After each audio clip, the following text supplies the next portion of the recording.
Esto es el podcast de Enrique Figueroa MX. Estas son unas cuantas palabras.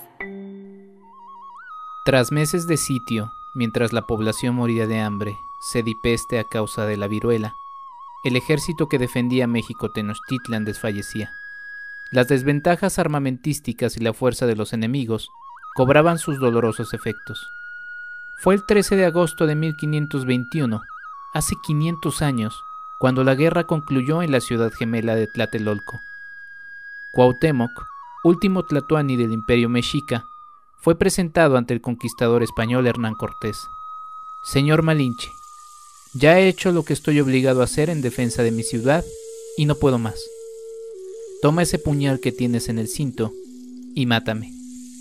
De acuerdo al arqueólogo Eduardo Matos Moctezuma, las palabras de Cuauhtémoc no fueron correctamente traducidas.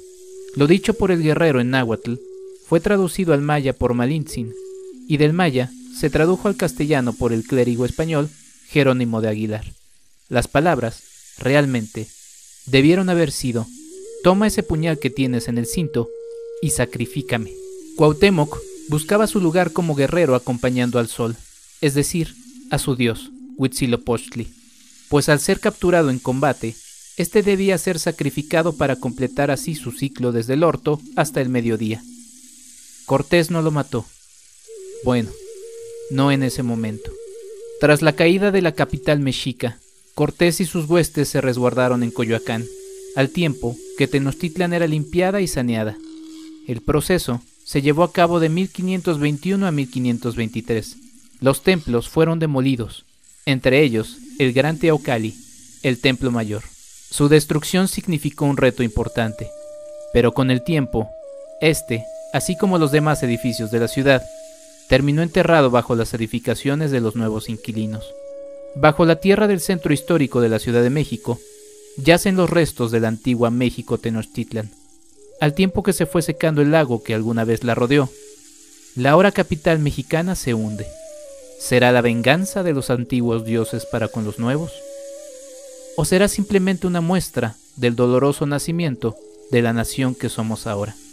Han pasado 500 años desde aquel momento que, aunque duela, es parte de la historia de nuestro país.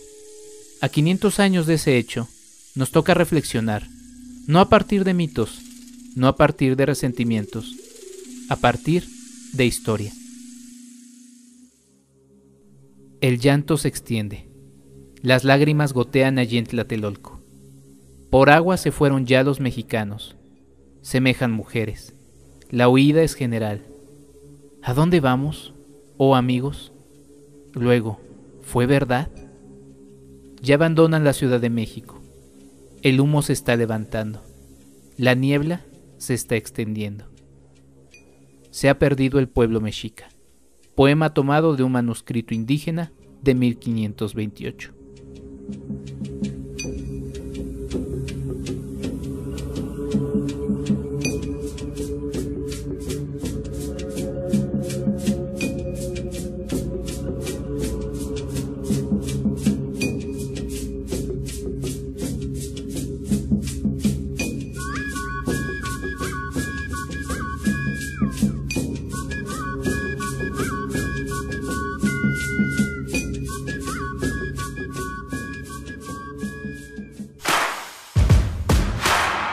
www.enriquefigueroa.mx. Bienvenido. Este es nuestro invitado de la semana. Muy buenos días, tardes o noches. Mi nombre es Enrique Figueroa Anaya y les doy la bienvenida a un episodio más de esto que es el podcast de Enrique Figueroa MX. Y no solamente un episodio más, sino la verdad es que yo creo que desde que empecé este podcast por ahí de febrero de este año 2021, para la gente que nos está escuchando en el futuro, pues es uno de los episodios que más me estaba saboreando, porque como desde entonces lo estaba mencionando, este año 2021 se enmarca en una serie de conmemoraciones que ya hemos estado repasando a lo largo de los distintos episodios que les invito a que escuchen, pero bueno, quizá principalmente esta es la conmemoración más importante de este año. Digo, también viene otra en septiembre que ya que ya discutiremos. Pero bueno, es justamente a 500 años de la conquista de México Tenochtitlan, que no de todo México, y para ello tengo la invitación de nada más y nada menos que de la historiadora por la Facultad de Filosofía y Letras de la UNAM, maestra en estudios mesoamericanos y doctoranda en ese posgrado por la misma universidad, Pilar Reguero Suárez. Voy a leer un poquito más sobre ella. Sus intereses de investigación son las manifestaciones sonoras mayas en la época prehispánica, el discurso político de la élite maya, la organización sociopolítica durante el Clásico, el periodo de contacto y la documentación novohispana de tradición indígena. Maestra, me da mucho gusto tenerla aquí en este episodio. Muchas gracias por aceptar la invitación. Muchas gracias, estoy muy contenta de estar aquí. Además, también la invitación para la maestra es porque, digo, es una percepción que tengo un poquito en general. Afortunadamente ya hay mucha presencia en medios, porque no es que no haya historiadoras, pero mucha presencia en medios de historiadoras, y entonces pues bueno, también por eso la invito acá, maestra. Pues vamos a hablar justamente de un momento que termina siendo importantísimo, ¿no? Y un momento que está lleno de mitos, ¿no? Hay muchos mitos alrededor de la conquista de México Tenochtitlan. Para empezar, la propia situación de la conquista de México, pareciera que ya una vez que se culminó eso, se conquistó todo México. Otro mito, ¿no? Todo el asunto de la cobardía, lo temeroso de Moctezuma, ¿no? Como Tlatoani en ese momento del Imperio Mexica. Y otro que también pues ya abordamos en un episodio anterior sobre el asunto de Hernán Cortés, pues eso de los españoles sanguinarios, malvados. En fin, hay muchos mitos alrededor de la conquista de México Tenochtitlan, maestra. Así es, creo que justamente las conmemoraciones son un buen momento para repensar estos episodios históricos y justamente romper un poco con estos mitos o imaginarios que se han creado a lo largo del tiempo, ¿no? Particularmente en el caso de la conquista, muchos de estos imaginarios o mitos, como tú les has llamado, surgen en el siglo XIX, que es cuando se está creando, más bien se está buscando crear una identidad nacional.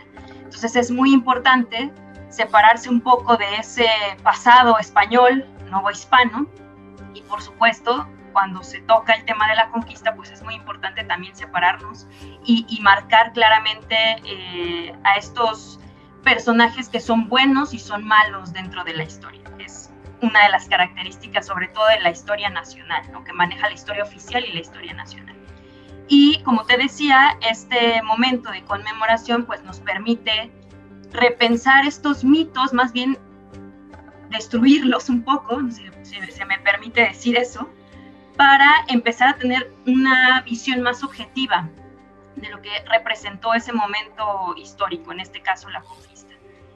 Estos mitos sobre todo están presentes en episodios dentro de la conquista, por ejemplo la famosa Noche Triste, que en realidad no aparece en ninguna crónica de la época como tal, ¿no? Uh-huh. Luego tenemos también estos mitos en torno a distintos actores de la conquista. Tú ya mencionabas el caso de Moctezuma, pero también tenemos, por ejemplo, a la Malinche como la traidora, ¿no? La que sí traicionó a su pueblo para unirse con los españoles.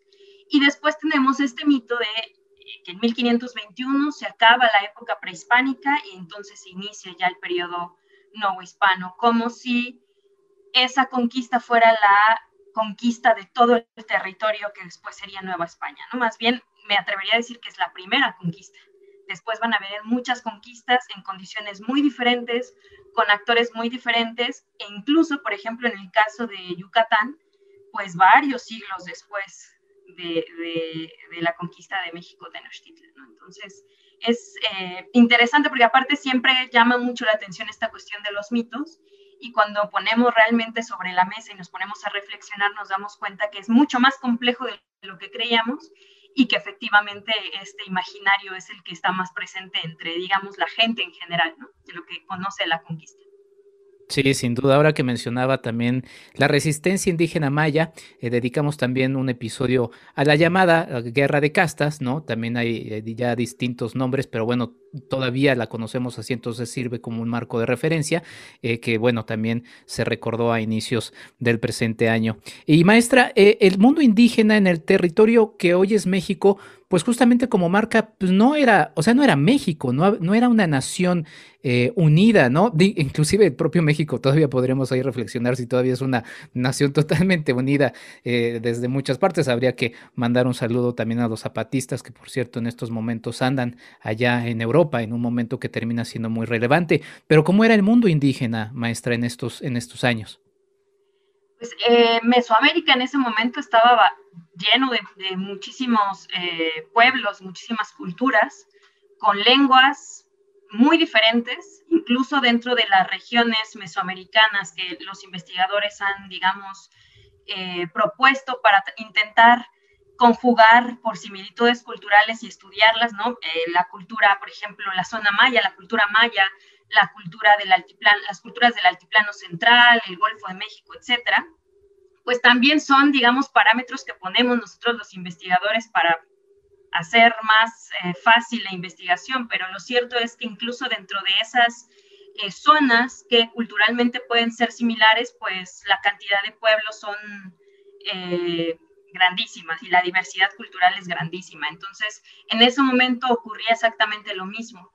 Y esto está estrechamente relacionado con los distintos intereses políticos y económicos que se empiezan a suscitar en ese momento. Son tan diversos los pueblos indígenas de ese momento que eso hace que también puedan participar en la conquista cumpliendo distintos roles, no solamente este rol de los vencidos que siempre intenta un poco el imaginario, otra vez regresando a esta parte de los mitos, pues concebir el indígena en general como un todo, como una sola entidad que es vencida.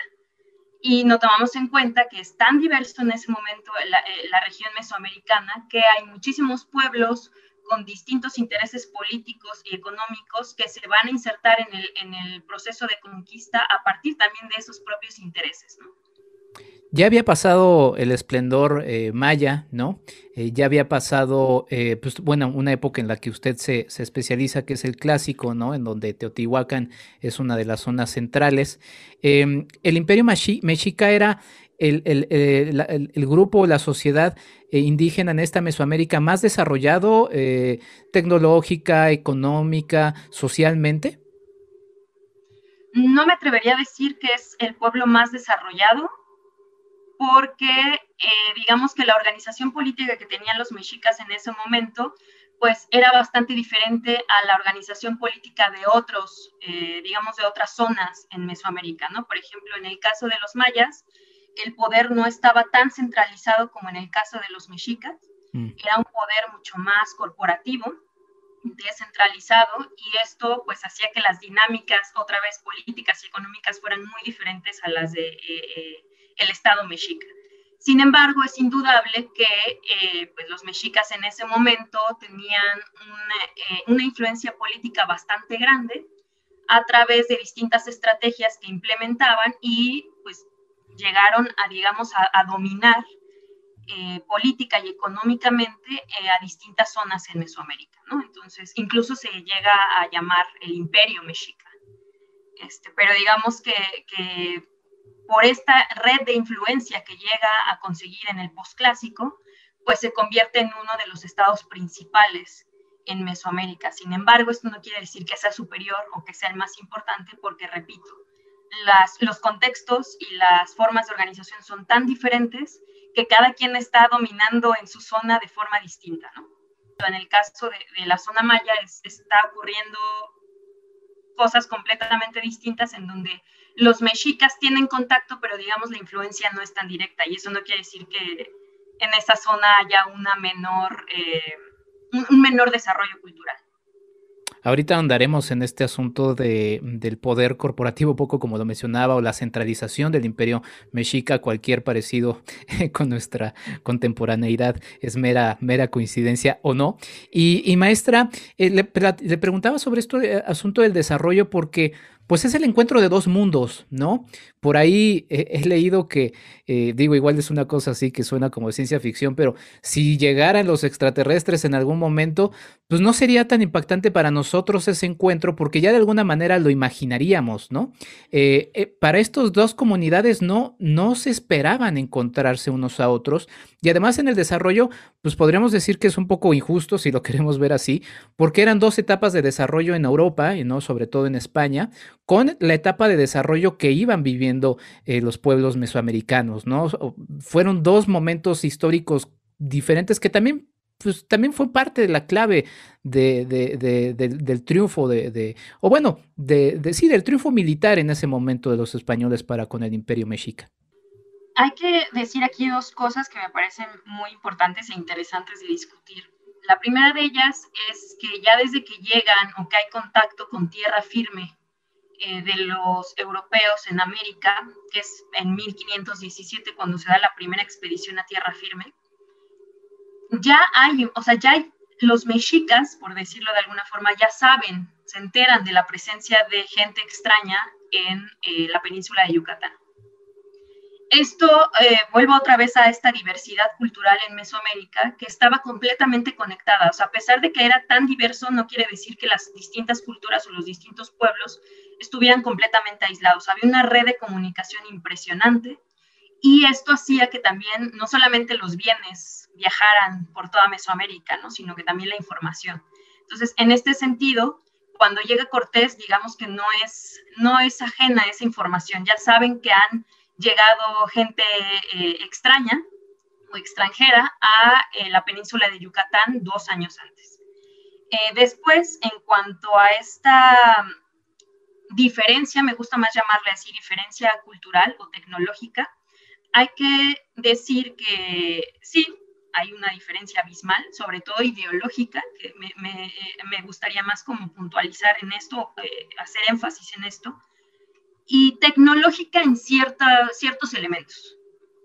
En cuanto a la cuestión del armamento, me parece que aquí ha surgido otro mito que también está muy presente, que los españoles ganan justamente porque son superiores militarmente y en armamento a los indígenas. Sin embargo, hay que considerar los números que integran los ejércitos conquistadores. Y digo conquistadores porque otro mito ha sido visualizar la conquista como una conquista cortesiana, ¿no?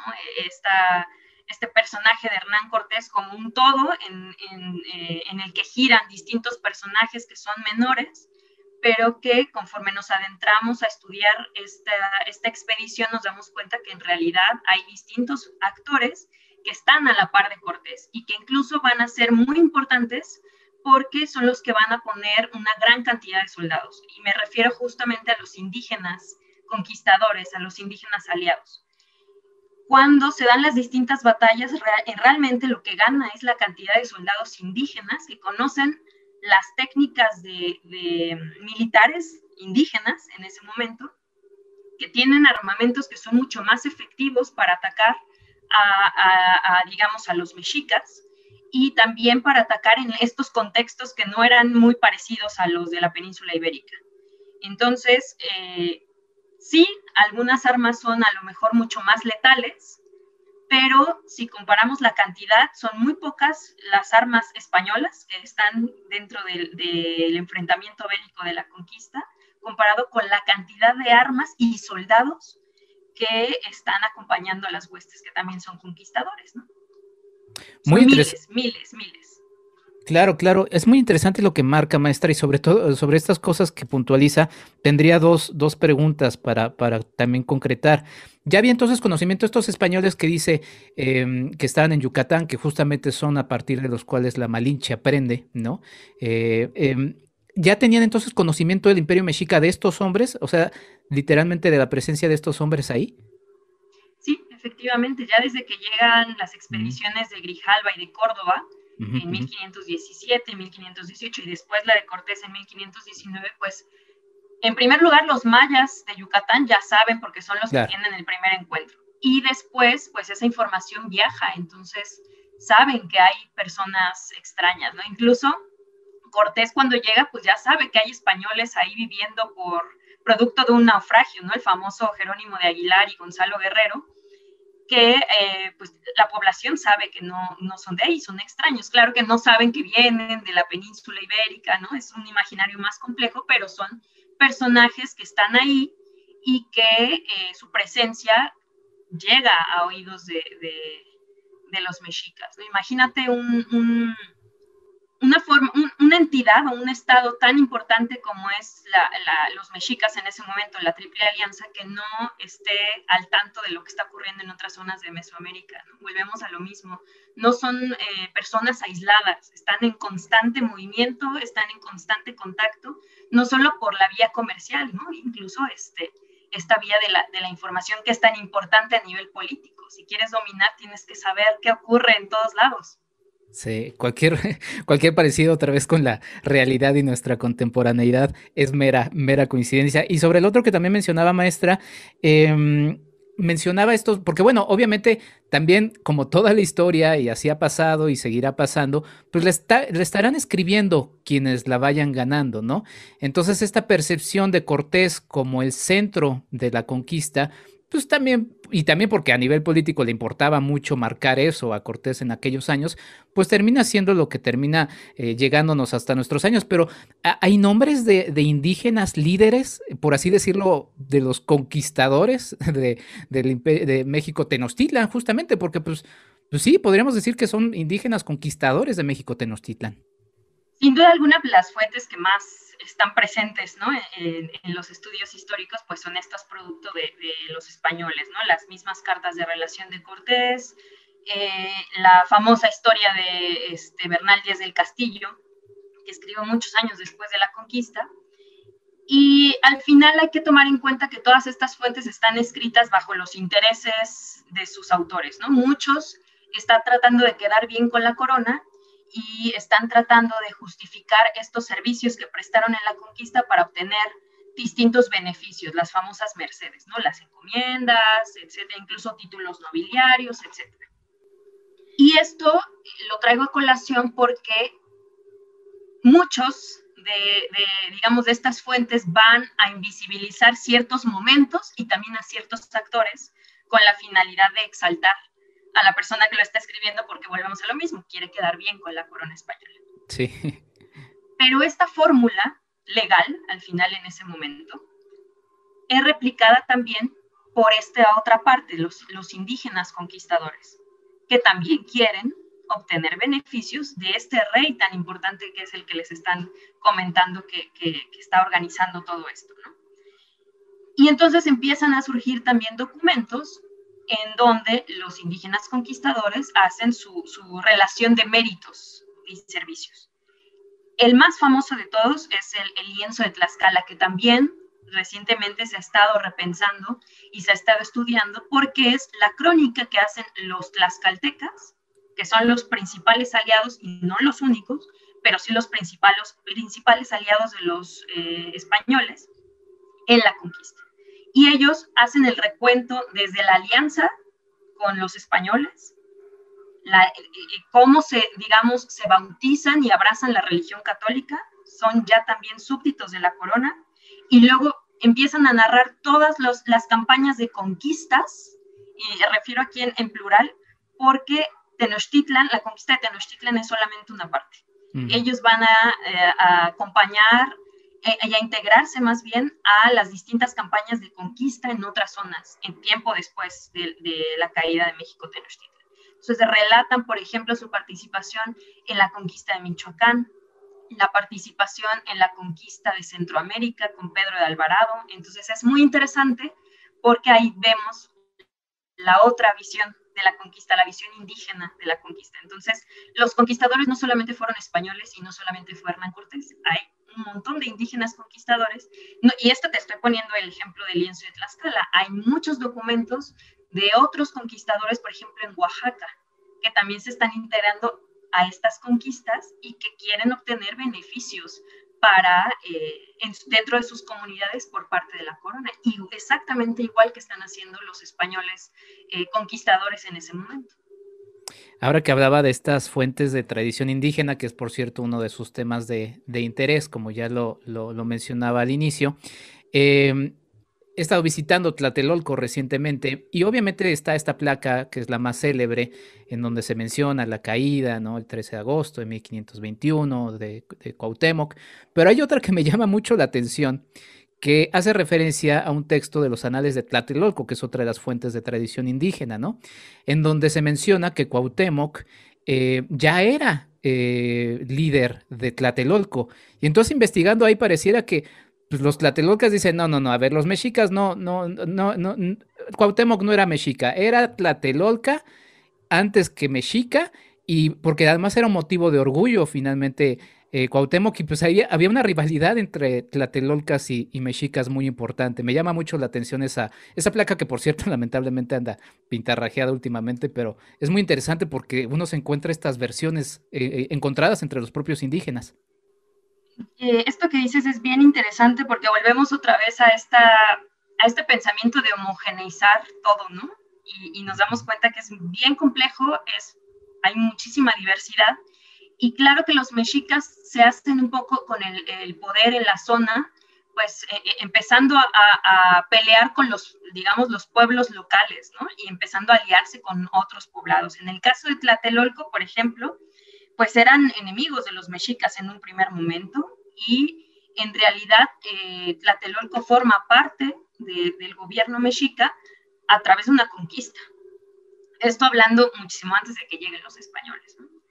Hay una guerra en donde los tlatelolcas son vencidos, y es así como los mexicas dominan la región de Tlatelolco. Pero volvemos a lo mismo, también la misma élite de ahí y se mueve bajo intereses propios, pero en ese momento, cuando en 1521, cuando está ya el asedio a Tenochtitlan, pues en realidad es Tenochtitlan Tlatelolco lo que está sitiado en ese momento. Y cuando aprenden a Cuauhtémoc, pues justamente es en esa zona. Sobre el lado español, pues bueno, hay que destacar pues el empuje, ¿no? El ingenio de los propios españoles, pues primero en aventurarse un territorio pues que iban explorando, que iban encontrando, ¿no? El sumar a Malintzin, de la que ya platicaremos más en el siguiente bloque, el crear alianzas entre los indígenas, ¿no? Inclusive hasta la construcción de 13 bergantines, ¿no? En el propio lago de Texcoco, o sea, cosas que de repente uno dice, wow, o sea, había un ingenio y un empuje que era también, pues, producto de su época, ¿no? Era una sociedad que estaba explorando otros territorios. Y por ahí también se dice que el propio Cortés, hasta, digo, por mencionar un nombre ya ahorita, porque decimos que pues, no es solamente él, ¿no? Pues leían libros de aventura, ¿no? O sea, estaban inspirados por eso. La famosa literatura caballeresca, Sí. ¿no? En donde, pues, está lleno de aventura, ¿no? De acción, de de embarcarse a territorios completamente nuevos, y también promovidos por la misma situación en la que se encontraba en ese momento la península ibérica. Hay que recordar que la península estuvo sumida en un montón de guerras desde el siglo XIII contra las minorías, en ese momento las minorías religiosas, ¿no? Principalmente los árabes. Se da la conquista de Granada, y es una situación completamente bélica, o sea, un contexto completamente bélico en el que están en ese momento los españoles, pero también es un contexto profundamente desigual, muchísimas desigualdades económicas y sobre todo sociales. Hablamos otra vez de estas minorías, en donde en ese momento los católicos pues eran lo más importante. Incluso el paso a América va a estar regulado por la corona justamente así, ¿no? No pueden pasar a las otras minorías religiosas, porque se supone que están siendo expulsadas en ese momento de la península ibérica. Entonces, hay un sentimiento de aventura, pero también hay una profunda necesidad de buscar nuevas oportunidades, porque la península no las está dando en ese momento. Y saben muy bien, por oídas también ya de los primeros conquistadores que llegan a las islas del Caribe, que ya están pacificadas en ese momento, pues que pueden obtener beneficios por parte de la corona, se pueden hacer de bienes, incluso de títulos nobiliarios, y pueden escalar socialmente mucho más fácil que si se quedaran en la península ibérica. Entonces, es una combinación de distintos factores, esta sed de aventura, pero sobre todo esta sed de, como ocurre en todas las migraciones, de tener una vida mejor y acceder a beneficios que el lugar en el que se están no está ofreciendo en ese momento. Sí, la historia de las migraciones, ¿no? Y bueno, ya también lo repasamos en un episodio anterior de este podcast, también lo remito a él, pues todo lo que Cortés terminó batallando fuera, ahora sí que en tribunales y en cortes, para poder afianzar eso que era realmente lo que él quería, ¿no? No fundar una nación ni nada de eso. Y regreso a otro tema que mencionó, maestra, el de la centralización, ¿no? Que yo decía que cualquier semejanza con nuestra contemporaneidad era mera coincidencia. Y bueno, pues Tenochtitlan era una isla, ¿no? Y de hecho el propio Cortés menciona que haber tomado el control del agua, ¿no? Porque pues, estaba rodeada de agua, pues él lo menciona así textualmente, fue un gran ardid de mi parte, ¿no? Eso lo escribe en su tercera carta de relación. Y pues ese fue quizá un poco el pecado, no solamente física, sino también a nivel estructural, en esto que mencionaba, una sola figura, si tiras a a la figura que está arriba, entonces ya despedazas todo. Literalmente fue el pecado el haber sido tan centralizado y una isla, y pues reflexiones para nuestros tiempos, guiño, guiño, ¿no? Cuando tienes un poder centralizado y sobre todo que controla o tiene una red de influencia tan amplia, corres el riesgo de volverlo descentralizado o de irlo descentralizando, porque llega un punto en el que es imposible controlar a tanta gente a larga distancia. Y creo yo que esto fue también uno de los puntos débiles por parte del gobierno del Estado mexica, porque los conquistadores pudieron irse afianzando de los distintos enclaves que tenían a lo largo del territorio. Y como muchos de estos enclaves, y volvemos a esta, que sí está muy presente dentro de lo que conocemos como la conquista, este resentimiento que tienen los distintos pueblos indígenas por haber sido conquistados por los mexicas, ¿no? Y que fácilmente se alían a los españoles, pues porque ven en ellos una oportunidad también de, primero de deshacerse un poco de los mexicas, pero también otra vez de obtener beneficios para su comunidad. Pero bueno, esto lo digo porque eso es un primer, digamos, debilitamiento que tienen el Estado mexica y que se aprovecha un poco, se aprovechan los conquistadores. Cortés, sí, sin duda es un estratega importante que sabe aprovechar distintos momentos, distintos contextos, pero también a distintas personas. Y hay que plantearnos o poner sobre la mesa, hacia el aire, qué tanto las estrategias que son cortesianas en realidad son de él, o más bien son unas estrategias indígenas que llegan a oídos de Cortés o como que planean juntos, sobre todo porque los indígenas conocen muy bien a los aliados, conocen el territorio y conocen muy bien las dinámicas políticas de los mexicas en ese momento. Entonces son mucho más provechosas planear estrategias por parte de los indígenas que por Cortés, que al final es el extranjero que apenas está viendo cómo se está moviendo la situación. Entonces, sin duda alguna, los indígenas ahí jugaron un papel principal. Luego tenemos esta cuestión del sitio, que si bien sí, un factor que le ayudó muchísimo a Cortés es el hecho de que estuviera en una isla y que fuera más fácil cerrar la comunicación y entonces establecer el sitio, pero el caso es que Cortés y los conquistadores estuvieron a punto de ser sitiados también cuando estuvieron en Tenochtitlan, y que es cuando realmente se dan cuenta que si no llegan a escapar, pues los iban a masacrar porque eran muy pocos en un lugar muy pequeño y no había más. O sea, si llegaban los aliados de los mexicas por agua, pues era su final. Y entonces ahí es justamente donde se dan cuenta que es una buena oportunidad cuando se aplica la inversa, ¿no? Cuando se aplica el enemigo. ¿A qué me refiero con esta estancia en Tenochtitlan? Cuando se da el primer encuentro entre Moctezuma y Cortés, pues lo reciben bastante bien en general a los conquistadores, pero pues siempre hay un poco de reservas. Sin embargo, pues cuando Cortés se va a prender a Pánfilo de Narváez y deja a Alvarado en Tenochtitlan, se da la famosa matanza de Toxcat en el marco de esta fiesta del calendario mexica. Ya provoca bastante, digamos, malestar dentro de los mexicas que ya no actúan tan amistosamente. Y luego, cuando regresa Cortés, pues se da la muerte de Moctezuma. Entonces, esto hace que los mexicas se levanten en armas, y es cuando te digo que los españoles y los conquistadores indígenas se dan cuenta que están en una posición bastante peligrosa, bélicamente hablando, y es cuando deciden emprender la huida, que es la famosa huida por la calzada de Tacuba, también mal llamada la Noche Triste. Uh-huh. Y si no logran escapar, seguramente hubieran sido asesinados ahí, ¿no? Ese me parece que, como dicen, prueba y error, ¿no? Sobre advertencia no hay engaño. Ahí creo que también se percatan de la posibilidad o de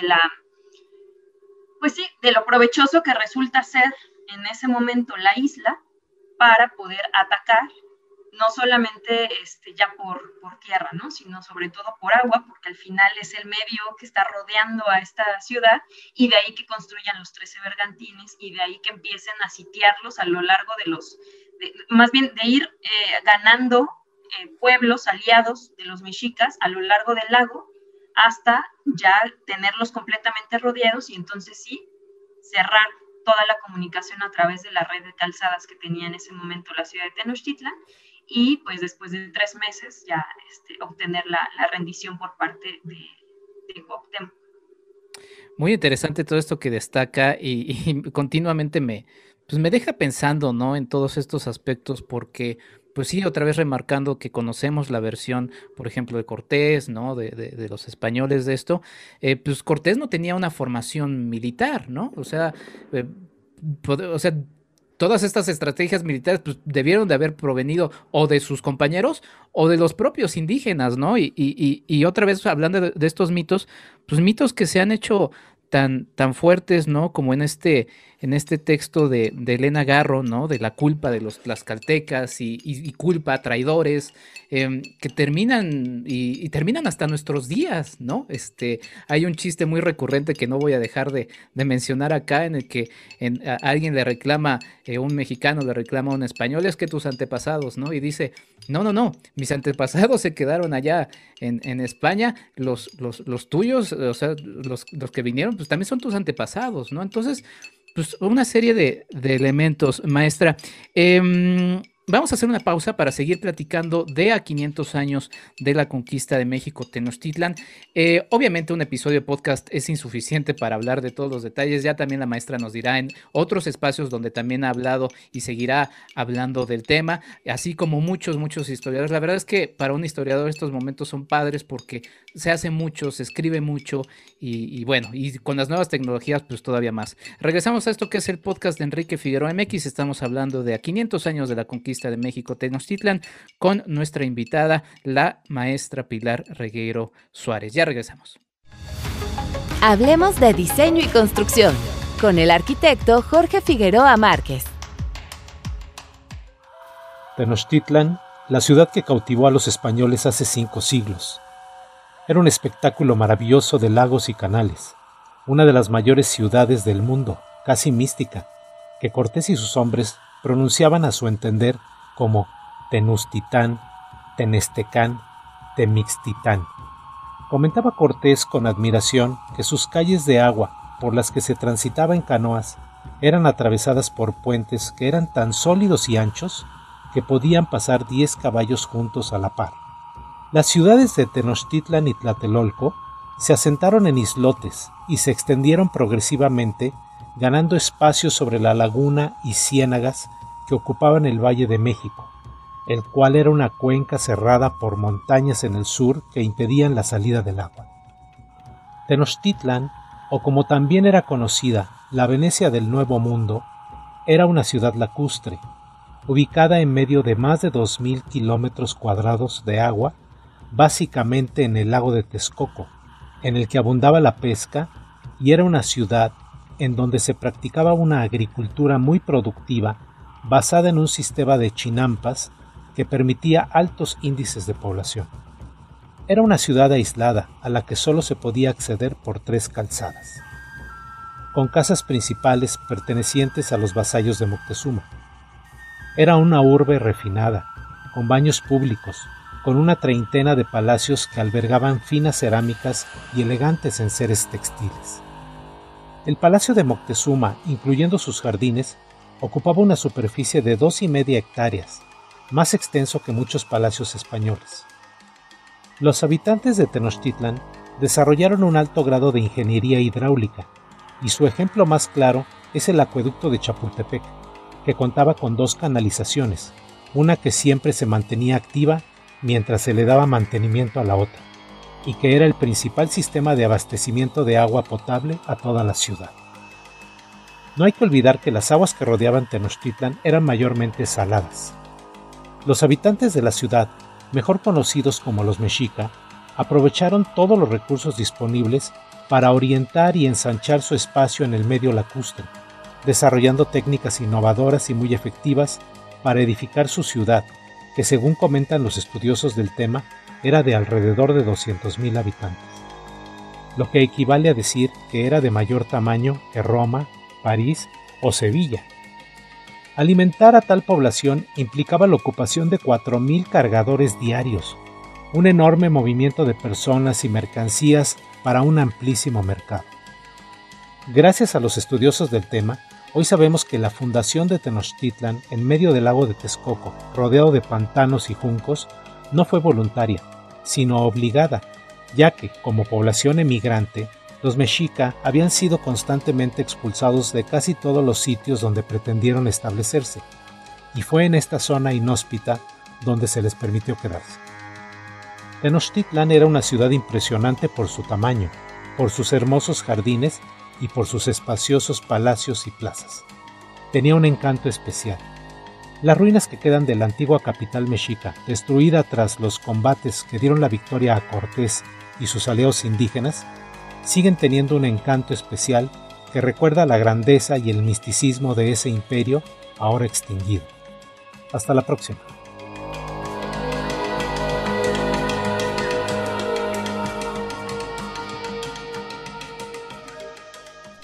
Hablemos de diseño y construcción con el arquitecto Jorge Figueroa Márquez. Sigue a Marc y Mazá en @marquiamx en Facebook y en Instagram. @EnriqueFAMX en Twitter.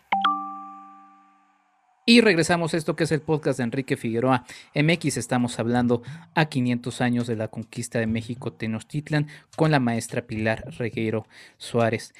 Maestra, mencionaba brevemente sobre este asunto de la muerte de Moctezuma. Ese también es otro mito, ¿no? ¿Cómo murió Moctezuma? El mito más, porque también nos remite a nuestros líderes políticos actuales, es que pues, como era un cobarde, ¿no? Entre paréntesis lo pongo, pues el propio pueblo lo mató, ¿no? Porque, pues, y así es un poco el gran mito que tenemos de la muerte de Moctezuma, pero tampoco se sabe del todo cómo murió el Tlatoani, ¿no? Ese también es uno de los mitos que desafortunadamente hay muchas propuestas, pero carecemos de información para poder asegurar murió de esta forma. Claro que el mito dice el pueblo lo mató por cobarde, justamente para reiterar esta conceptualización en torno a este personaje de la cobardía y la traición a su pueblo, pero lo cierto es que también pudo haber sido asesinado por Cortés, que es otra de las propuestas, o por los otros conquistadores, ¿no? Había muchísimos intereses de por medio. El punto es que muere en un momento bastante importante cuando están empezando estas rencillas, y pues yo no tengo respuesta, no te puedo decir, murió de esto, ¿no? Pero definitivamente no creo que sea la primera, la del mito. Me parece que podríamos también problematizar estas otras propuestas de cómo pudo haber muerto, sobre todo porque sí hay intereses, o hubo intereses ahí que rebasan más esta propuesta de la gente que le lanza una piedra y la piedra lo mata, ¿no? Al final es la máxima autoridad de poder en ese momento y es bastante complicado nada más suponer eso. Y también bastante complicado pensar que pues, su personalidad y su forma de llevar era así, siendo la cabeza de un imperio como el mexica, ¿no? Sí, exactamente. Y las circunstancias en las que estaba Moctezuma en ese momento lo llevaron también a tomar distintas decisiones, ¿no? O sea, no podemos decir, hubieras hecho esto, hubieras hecho lo otro, porque al final tenía a los españoles y a los conquistadores ahí en Tenochtitlan, tampoco sabía muy bien de qué iba la cosa, pero pues se van sumando otros momentos, como te digo, la matanza de Toxcatl, etcétera, y esto hace realmente que se enardezca la población, ¿no? Y una de las propuestas es que se enardece también en parte por la muerte de Moctezuma, de su máxima autoridad, ¿no? No es una autoridad nada más política, es una autoridad religiosa. Recordemos que en ese momento en toda Mesoamérica los gobernantes son, igual que en Europa los reyes, ¿no? Son mitad humanos y mitad dioses, o sea, establecen relaciones con las entidades sagradas. Entonces, no es cualquier figura, no es como actualmente nosotros concebimos un presidente, ¿no? Es algo mucho más importante, y si la población se enardece y hace que inicie ya el comportamiento bélico por parte de los mexicas, dudo mucho que la misma población haya matado a Moctezuma. Sí, sí, la verdad es que hay muchos elementos. Y ahora que mencionaba sobre este aspecto religioso, pues también podríamos decir que jugó un papel importante en la guerra. Voy a mencionar solamente un aspecto, por ejemplo, la concepción de la muerte, ¿no? Los mexicas sacrificaban a sus prisioneros para su dios, mientras que los españoles pues los liquidaban porque había que matarlos, ¿no? O sea, era inclusive desde ahí dos formas de ver la muerte que quizá para el asunto militar, para este aspecto en particular, terminó sirviendo más a los españoles, ¿no? No sé, ahí es una suposición mía, pero porque veían la muerte de manera diferente. Definitivamente, y vuelvo a lo que mencionaba antes del choque. El choque es principalmente ideológico y cultural, ¿no? O sea, va de la mano, porque hay distintas formas de concebir todo, desde la guerra, ¿no? Y desde cómo se obtienen estos cautivos para el sacrificio en el marco de las celebraciones religiosas. O sea, no es nada más matar por matar, ¿no? Hay un propósito que en ese momento los españoles no entienden porque es completamente ajeno, ¿no? Aunque está esta cuestión del sacrificio dentro de la religión católica, pues es un sacrificio simbólico, no quiere decir que que cuando vas a comulgar, pues estás realmente comiendo la carne de una persona, ¿no? Sí. La carne de Cristo. En la cuestión mesoamericana, pues el sacrificio es literal, o sea, se tiene que ofrendar la sangre a los dioses y se tiene que matar a los individuos, en la gran mayoría, pues producto de las guerras, ¿no? O sea, son prisioneros de guerra. Entonces, sí, definitivamente hay una concepción completamente distinta de la muerte. Y esto también es lo que le hace tanto ruido a los españoles, ¿no? Imagínate que tú llegas a un territorio completamente nuevo y ves que están asesinando gente y que tienes deidades que están llenas de sangre, porque mencionan pues, que les daban de comer la sangre de los cautivos, y con esta ideología católica que está tan arraigada en ese momento en los hispanos, pues es un choque brutal, no solamente para los indígenas, porque muchas veces se observa nada más del lado indígena, sino también para los españoles adentrarse a las prácticas culturales, no nada más en torno al sacrificio y la muerte, ¿no? En general, con las prácticas mesoamericanas debió haber sido impresionante, muy impactante y sobre todo para nosotros muy interesante ese intercambio cultural. Sí, sin duda, aunque bueno, también podríamos ahondar en las contradicciones, ¿no? De la Iglesia católica y de la religión, ¿no? Esto de matar en nombre bueno, en fin, es que es todo un tema y ahí sí podríamos también hacer muchos episodios más, pero bueno, porque también se les alertaba, ¿no? A los que iban llegando se les decía, bueno, venimos en nombre de no sé qué, y pues si no les entendían, que obviamente no les entendían, pues moles, lo que terminaba pasando. Maestra, entre los muchos textos y charlas en donde usted ha participado, hay realmente una cosa que me pareció fascinante. Normalmente se habla de la conquista y se piensa en los hombres. Pues ahorita mencionamos prácticamente a puros hombres y quizá la única mujer que se menciona es Malintzin, ¿no? La Malinche. Y lamentablemente cuando se menciona, y como ya también usted había destacado, inclusive hasta se hizo un adjetivo, ¿no? Y negativo, lamentablemente. Y ahí pues también podríamos hablar de cómo la historia y las cuestiones de género y demás, de más aspectos. Pero pues hubo muchas más mujeres participantes y es un tema que usted le ha atraído muchísimo y que, bueno, pues ha dividido en muchos aspectos, desde su forma de participación hasta la participación de mujeres indígenas y de españolas, ¿no? No sé por dónde quiera empezar, también por el asunto de cómo le llamó el interés y cómo fue buscando esto, que tampoco está tan investigado, con muchas fuentes también, ¿no? Las fuentes también, por ejemplo, que nos platique un poco de ellas. Desafortunadamente las fuentes son escritas por hombres, en ese momento tienen una visión completamente androcéntrica. Son fuentes que también están hechas, como te dije hace un momento, bajo intereses de los muy particulares de los autores, y esto hace que se invisibilicen ciertos actores, no nada más las mujeres, ¿no? Sino también incluso a los niños o incluso a los esclavos africanos y a las africanas que también vienen con las huestes. Entonces de repente se cuelan por ahí algunos nombres que o algunas menciones así de y los niños, bla, bla, bla, o venía protegiendo fulanita a los niños. Entonces, a través de esa información indirecta que es de pasadita, podemos saber que había, dentro de las huestes conquistadoras, había una diversidad de personajes enorme. Eso por un lado. Por el otro, me interesé sobre todo por el hallazgo de un documento que ya había sido publicado en el siglo XIX, pero que estaba un poco perdido, en donde es una relación que hacen en el XVI de los conquistadores de Tenochtitlan, justamente porque forma parte de esta documentación que te comentaba, en la que muchos descendientes, sobre todo ya de conquistadores, están buscando mantener privilegios por sus padres conquistadores o sus abuelos conquistadores, y entonces generan muchísima documentación en la que hacen esta relación de méritos, y por ahí se cuelan las genealogías de los que realmente fueron conquistadores en su momento. Este listado primero inicia con todos los conquistadores varones en orden alfabético, y al final, en una sección muy pequeñita, te estoy hablando como de hoja y media, dice: relación de las 9 mujeres conquistadoras que participaron en la toma de Tenochtitlan, muy valerosas, bla, bla. Ya sabes que los títulos en ese momento son de varias líneas.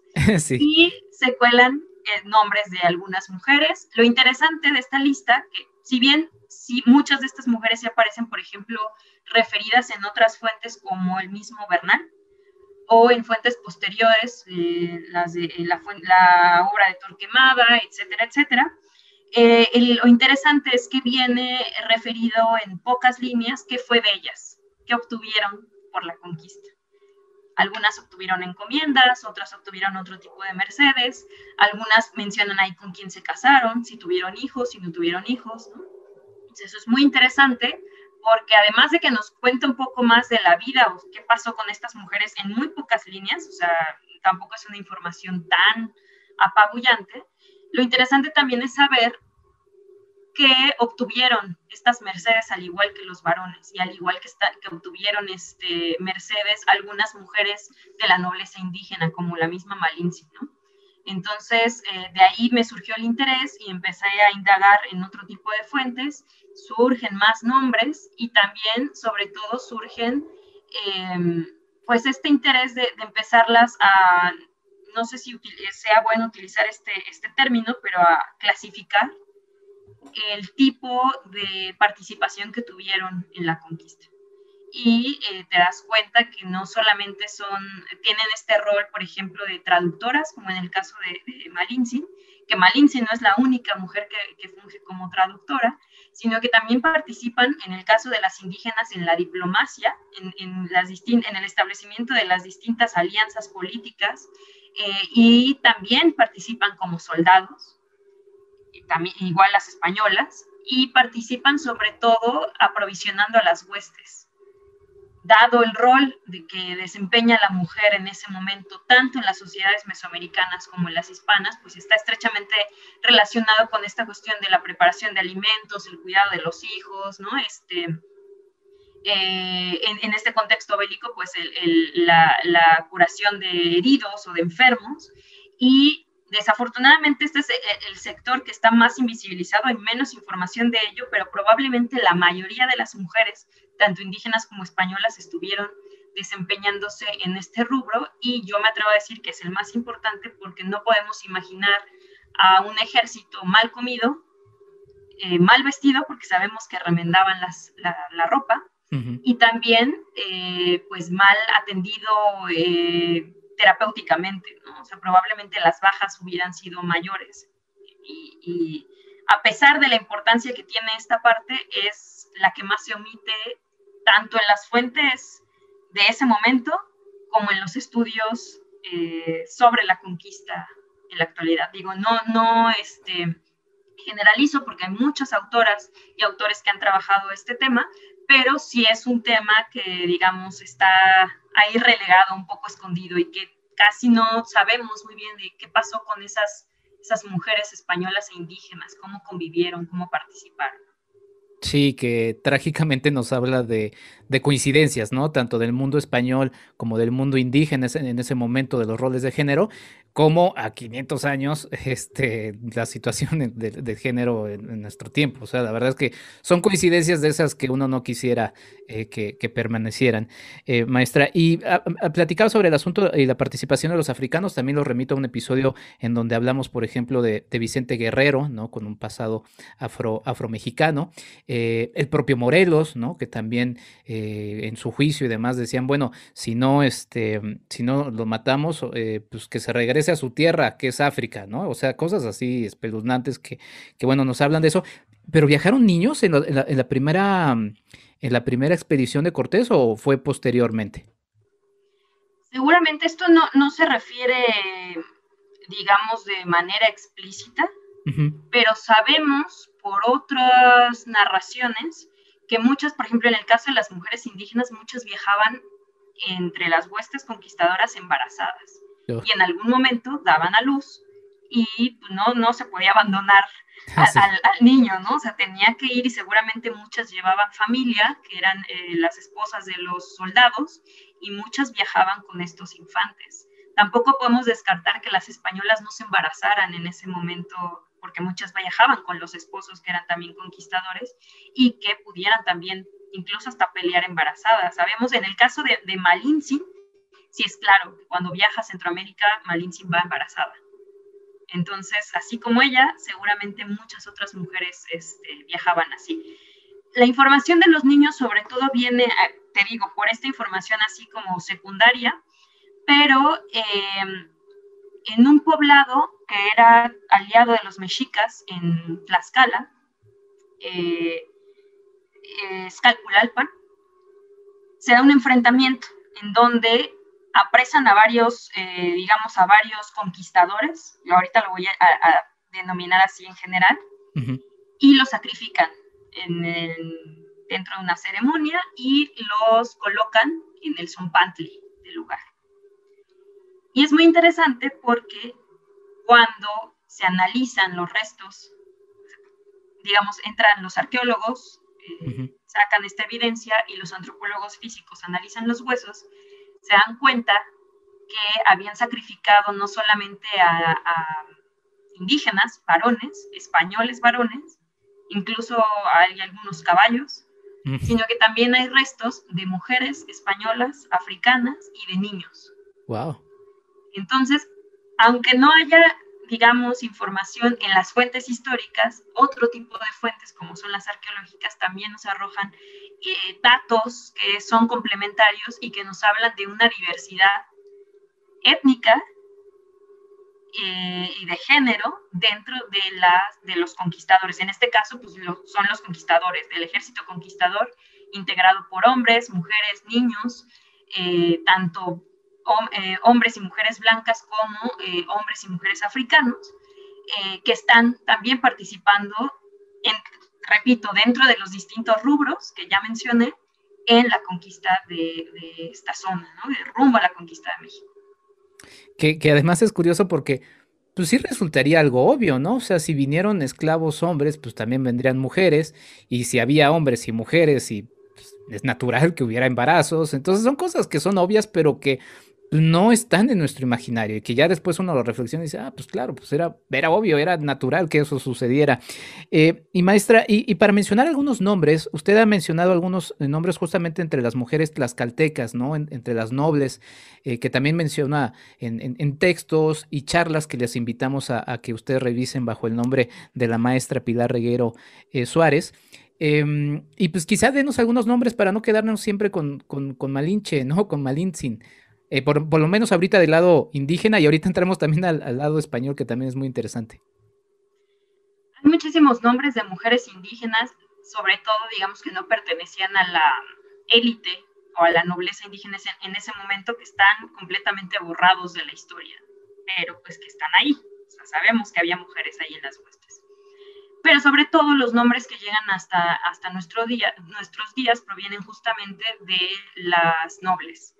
Una de las prácticas que tenían los indígenas en ese momento durante la guerra, sobre todo cuando se perdía, era establecer alianzas con los vencedores, o más bien entregar tributo, ¿no? A manera justamente de este sometimiento.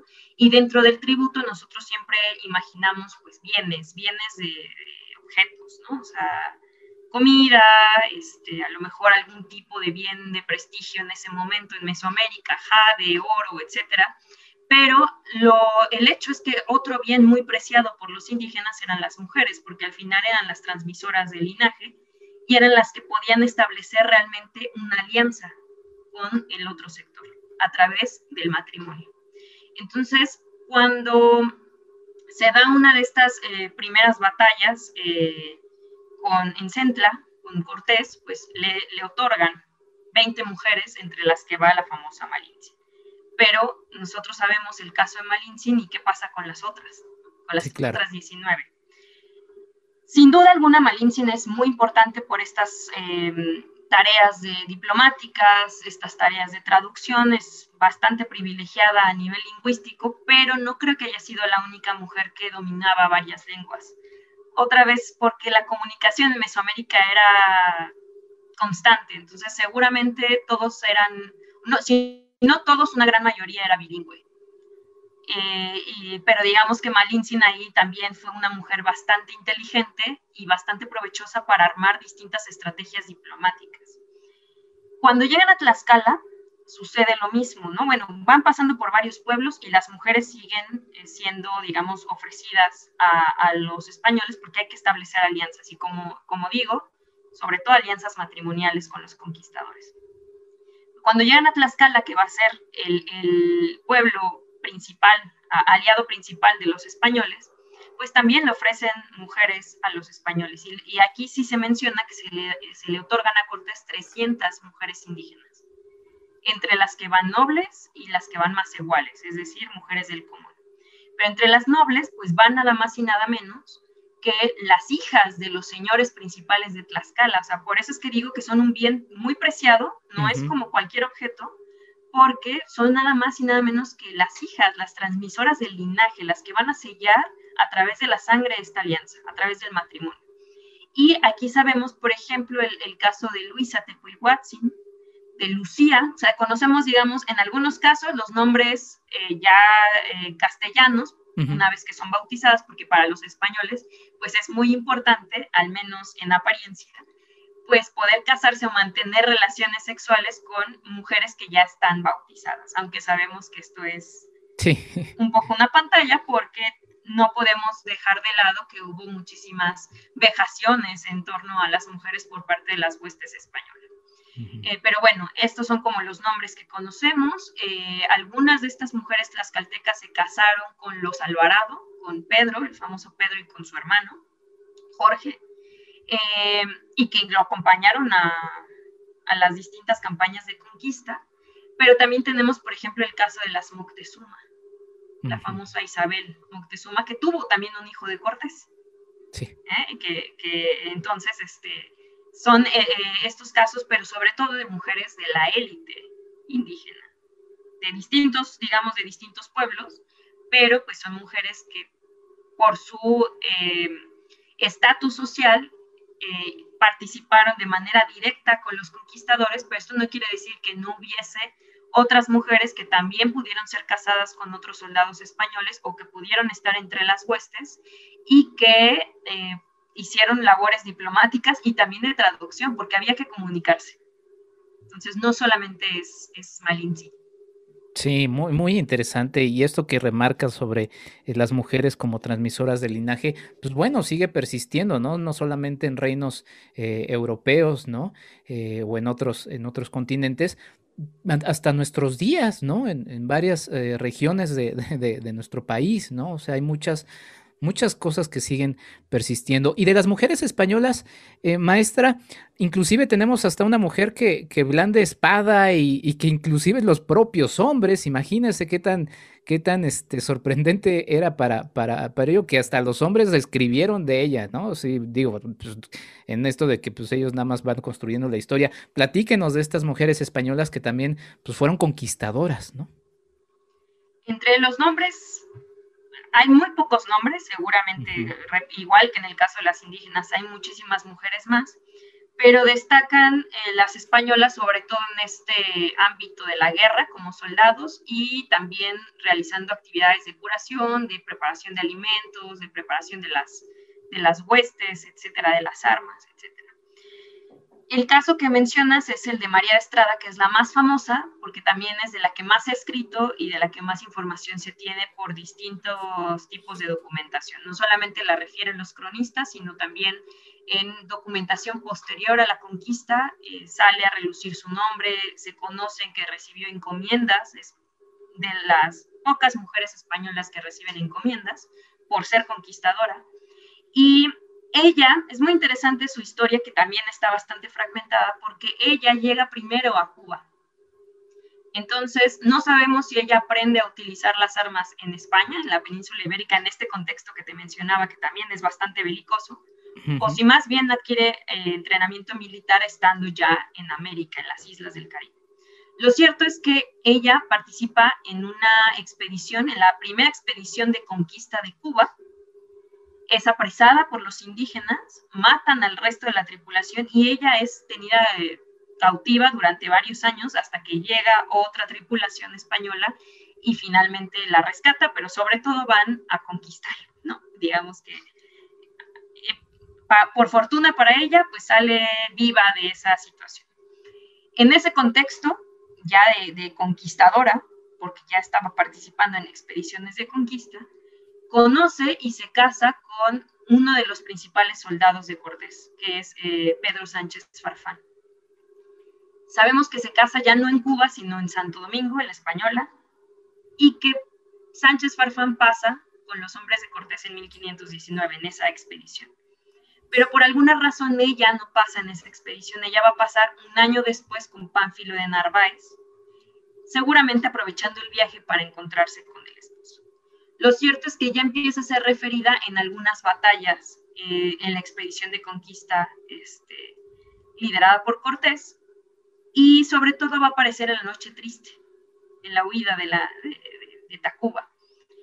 Y es ahí donde refieren esta cuestión que acabas de mencionar, que era una mujer muy valerosa, con espada en mano, con rodela, que era tan diestra en el uso de la espada que ponía espanto a los españoles, a los varones, por muy fuertes que fuesen, ¿no?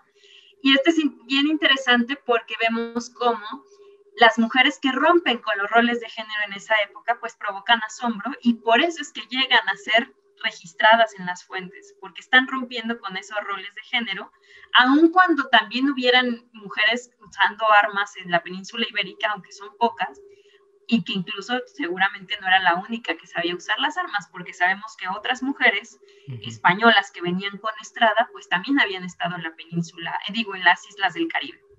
Seguramente algo sabían usar, y a veces también en situaciones de necesidad, en donde tienes que tomar las armas porque o te mueres o luchas por tu vida, pues seguramente algunas por ahí también dominaban la rodela y la espada, como mencionan en el caso de Estrada, ¿no? Pero la cuestión es que sin duda parece ser que fue demasiado buena tomando las armas para que se fuera registrada, sobre todo así, diciendo que ponía espanto incluso a los propios soldados españoles, que se supone muchos de ellos sí eran soldados, ¿no?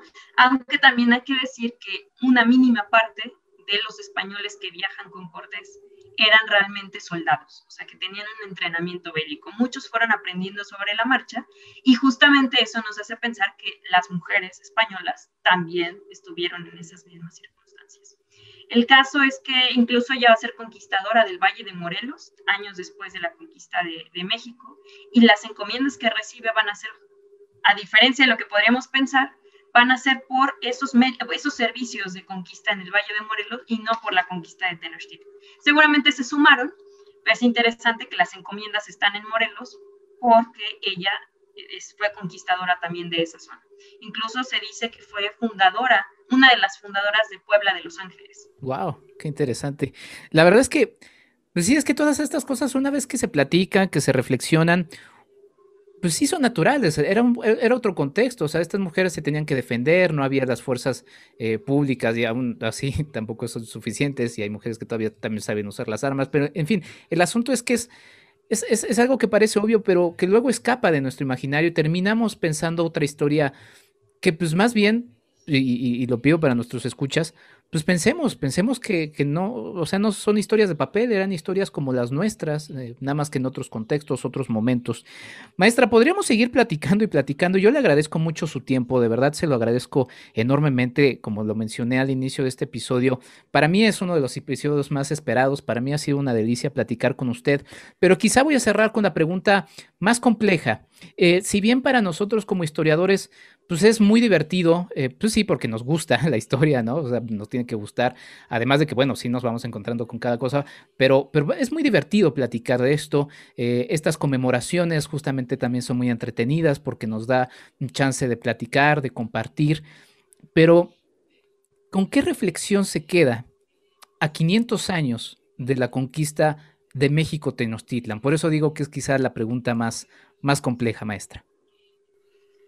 Sin duda es un tema muy interesante, también bastante escabroso porque genera opiniones pues encontradas. Al final es un momento complicado, ¿no? En muchos sentidos. No podemos negar que murió mucha gente, que en algunos casos las estrategias fueron bastante escabrosas, por ponerle un adjetivo, pero creo que es un momento para pensar, revisar, o sea, en el caso de los historiadores, revisar las fuentes otra vez y replantearnos nuevas preguntas, entender mejor cómo, por qué y quiénes estuvieron en este momento, visibilizar a aquellos que han estado invisibilizados o invisibilizadas y sobre todo romper un poco con estos mitos que mencionabas tú y que discutíamos al inicio. En el caso de la gente que no es especialista en este tema, pero que le gusta o que, digamos, quiere conocer más acerca de eso y está a lo mejor adquirir un poco una conciencia, una reflexión mucho más crítica acerca de la conquista de México, me parece que también es una oportunidad para acercarse y sobre todo en la cuestión de los historiadores para acercar esas reflexiones a un público más general. Entonces, no solamente quedarnos con el artículo científico o la conferencia en ciertos espacios, sino también abrirnos y abrirse a otros medios, por ejemplo, en este caso tu podcast, también integrarnos un poco a estas materias dentro de la educación pública para empezar a ser mucho más críticos otra vez con no solamente con la conquista de México, ¿no? Digo, ahorita pues porque estamos hablando de esto, en general con otros episodios de la historia que sin duda nos van a hacer en general mucho más conscientes de lo que pasó, de lo que ocurrió, cómo ocurrió y cómo es que llegamos hasta este momento y por qué surgen ciertos imaginarios y hay tanto rencor en torno a ciertas cosas que no abonan nada a nuestro presente, al contrario, ¿no? Nos distraen de otras cosas mucho más importantes que seguramente este ejercicio de reflexión nos va a ayudar también a reflexionar un presente, que es el que a veces le interesa más estar repensando constantemente, diariamente. Sin duda, maestra. Nuestra historia es muy rica, es muy compleja. Yo tengo 2 sitios favoritos siempre que me preguntan, un extranjero, por ejemplo, cuando viene a visitar México y me pregunta, ¿para ti qué es México? Y yo tengo 2 sitios a donde los llevo, me gusta mucho. La salida del Museo del Templo Mayor, en donde en primer plano se ve el Templo Mayor, en segundo se ve la Catedral Metropolitana y en tercer plano se ve la Torre Latinoamericana. Ese es un punto en el que les digo, observa esta postal y vamos empezando un poco la charla. Y otro punto, pues obviamente, y lo mencionamos, Tlatelolco, ¿no? La Plaza de las Tres Culturas, misma fotografía, primer plano las pirámides, segundo plano la iglesia y tercer plano pues, Tlatelolco y pues todo lo que significa Tlatelolco también para nuestro México contemporáneo. Maestra Pilar Regueiro Suárez, ¿dónde pueden seguir su trabajo? ¿Dónde pueden seguir sus charlas? Y una vez, muchas gracias otra vez por esta deliciosa charla que tuvimos aquí. Yo reitero otra vez mi agradecimiento a ti por la invitación, por realizar esta labor que te digo de divulgación histórica, ¿no? Manejas varios temas, pero al final eso es importante, llegar a la gente que le interese por distintos medios, y qué mejor que hacerlo de la mano de gente pues preparada, ¿no? De los historiadores que tienen una formación sólida para hacerlo. Bueno, mi trabajo lo pueden seguir en mi página de academia.edu. Ahí tengo como algunos artículos, no solamente de la conquista, sino de otros temas de investigación que han sido de mi interés. También algunas de estas charlas acerca de las mujeres están colgadas en YouTube, me parece, una con la UNAM San Antonio. Un pequeño artículo de divulgación también aparece en la página de Noticonquista, que es un proyecto que recomiendo mucho. Es súper interesante porque justamente busca divulgar de manera crítica esta parte de la conquista, y ya lleva justamente desde siguiendo como los pasos de Cortés desde 1519, englobando temas muy diversos en Mesoamérica, incluso en la península ibérica. Y bueno, Noticonquista está haciendo ahorita un montón de actividades en torno a la conquista, sobre fuentes indígenas. También tiene próximamente en agosto, tenemos varias actividades con el Centro Cultural España en México, entonces pues estén pendientes de estos eventos que organiza Noticonquista, en los que, bueno, no solamente participaré yo, sino también otras colegas, hombres y mujeres, que están metidos en este rollo de la conquista y que están haciendo aportaciones muy valiosas. Pues muchas gracias, maestra. Muchas gracias por esta charla. A 500 años de la conquista de México, Tenochtitlan, para la gente que nos escucha, viene otro episodio centrado en otro de los ejes profesionales que he marcado yo, que es el cine. Entonces, bueno, pues estén esperándolo con muchas ansias. Muchas gracias, maestra Pilar Regueiro Suárez, y mucho éxito con todo lo que emprenda. Muchas gracias y saludos a todos los escuchas. Muy bien, pues nosotros pasamos a lo que sigue en que es el podcast de Enrique Figueroa MX. Ya regresamos.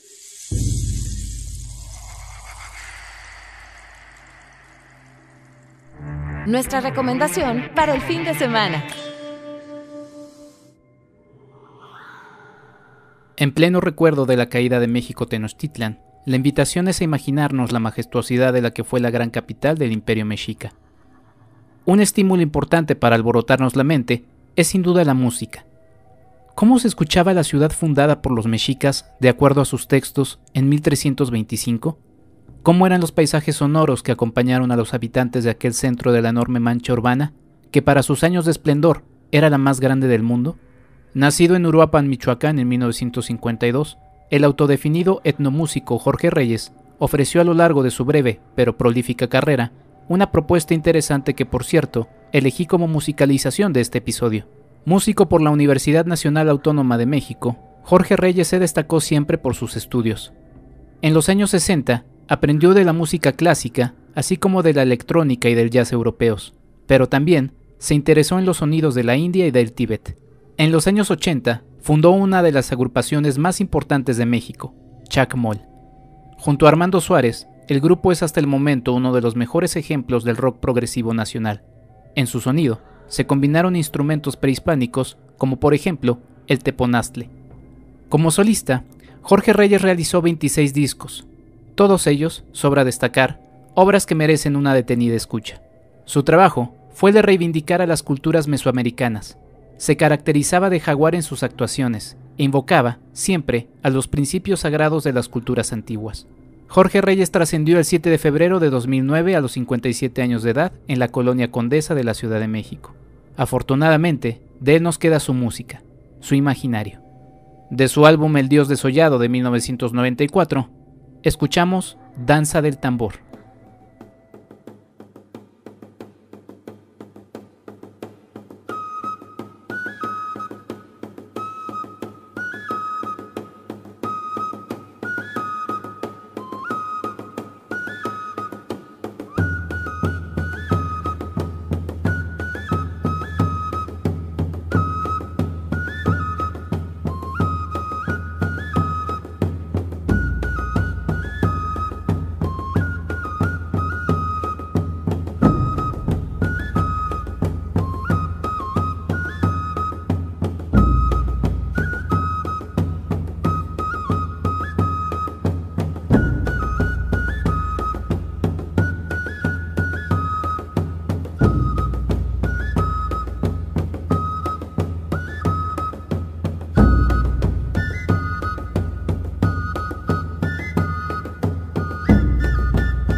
¿Quieres ayudarnos a hacer más contenido? Tu apoyo es fundamental. Entra a www.patreon.com/Enrique Figueroa MX y elige entre las muchas recompensas que tenemos para ti.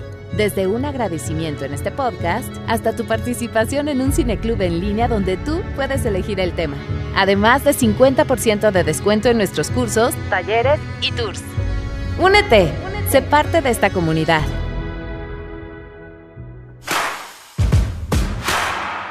@Enrique Figueroa MX en Facebook y en Instagram. Y hasta acá este enorme episodio que dediqué a 500 años de la caída de México Tenochtitlan. Un episodio muy especial que la verdad me dio mucho gusto compartirles. Es un episodio que ya largamente había estado proyectando. Y bueno, la verdad es que todavía se viene uno más la próxima semana. Además de todo lo que estamos haciendo aquí en Enrique Figueroa MX. Y también me refiero obviamente a los episodios dedicados a la película 499 de Rodrigo Reyes. En donde, si habrán estado siguiendo el paso de este podcast, ven que estamos haciendo otro tipo de reflexión alrededor de esta conmemoración que sí, para el momento que escuchan este episodio, si lo escuchan cuando se lanza, todavía faltan unos días para el 13 de agosto de 2021, fecha en la que se conmemoran estos 500 años ya mencionados. Pues ahí está la invitación a que me sigan acompañando y a que también sigamos calentando motores rumbo a septiembre, que también será un mes muy largo de muchas y diversas conmemoraciones.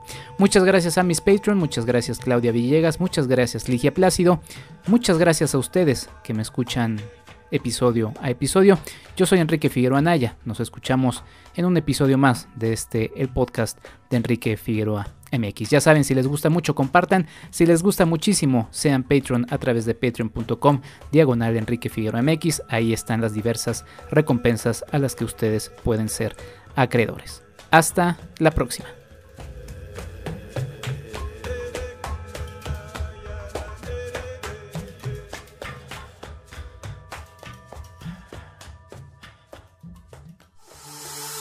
Esto fue el podcast de Enrique Figueroa MX. Hasta la próxima.